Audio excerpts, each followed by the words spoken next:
Consumer products giant Colgate-Palmolive once again is paying for the alleged link between the company's cashmere bouquet talcum powder and deadly asbestos exposure. The New York-based company agreed to settle a lawsuit claiming a Pennsylvania woman developed mesothelioma after using the talcum powder product for more than 20 years. Colgate-Palmolive avoided a trial in a New Jersey state court with the undisclosed settlement October 30. According to court filings. Plaintiff Carol Schoeniger alleged the company failed to warn her of risks associated with using cashmere bouquet, claiming inhaling the asbestos-contaminated talc product led to her cancer. The case is the latest in the ongoing saga of talc users accusing manufacturers that their products may pose health risks. Colgate-Palmolive currently faces more than 170 cases claiming the company sold asbestos-laced talcum powder. The company has resolved 43 asbestos in talc cases so far this year, according to Bloomberg. Generations of Americans grew up with talcum powder in their homes. Colgate-Palmolive manufactured cashmere bouquet from 1871 to 1985 and continued to market it until 1995. Talc is still sold and used today in many products, coveted for its ability to absorb moisture while improving textural feel. However, before federal regulations were ordered in the 1970s, reports show some talc products contained traces of asbestos dust, a result of the two minerals often occurring naturally near each other. Inhaling or ingesting asbestos fibers can lead to serious health conditions, including asbestosis, lung cancer and mesothelioma. The latency period for these diseases is typically decades, meaning people exposed to asbestos-contaminated talc products before regulations were in place may only just now develop symptoms. Judith Winkle case sets precedent. A California jury awarded Judith Winkle $13 million in 2015 over her mesothelioma claim tied to cashmere bouquet. The verdict was the first against Colgate-Palmolive for asbestos exposure from commercial talcum powder. The company and Winkle later agreed to a confidential settlement.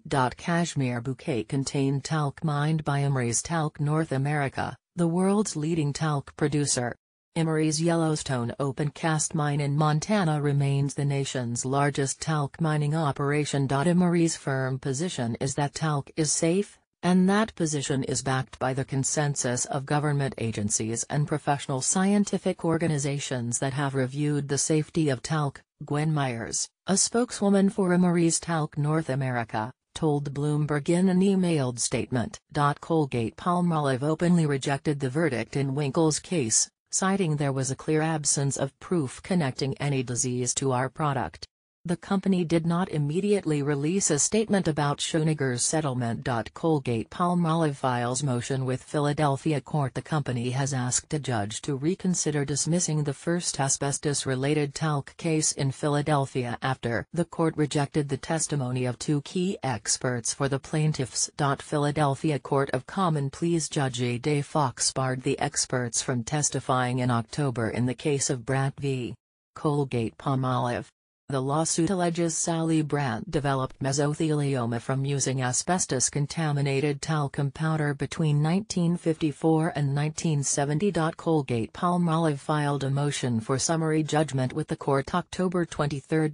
Put simply, plaintiffs claim that Ms. Brandt's rare disease was caused by her use of cosmetic talcum powder, a product used safely and effectively by millions upon millions of people for over a century, are grounded in junk science that this court has properly determined cannot reach a jury under Pennsylvania law, Kent and McBride attorney Teresa Mullany said in Colgate-Palmolive's 9-page motion. The company argues the plaintiffs relied on the expert testimony to initially overcome summary judgment. California Appeals Court reverses summary judgment in a separate case. A California appeals court reversed summary judgment October 20 in a Colgate-Palmolive asbestos lawsuit. The three-justice panel of the California Court of Appeal, 1st District, Division 3, ruled the trial court made a mistake in granting Colgate-Palmolive summary judgment over allegations that cashmere bouquet contained asbestos and caused plaintiff Mary Lyons to develop mesothelioma.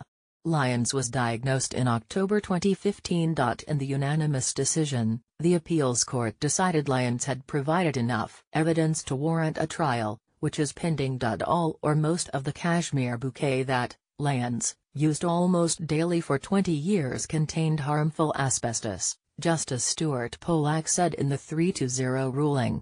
Pollack also noted there was no evidence Lyons had been exposed to asbestos from any other source. Johnson & Johnson wins asbestos in talc lawsuit. Johnson & Johnson notched a landmark win November 16 in the first trial centering on claims that the consumer goods and pharmaceutica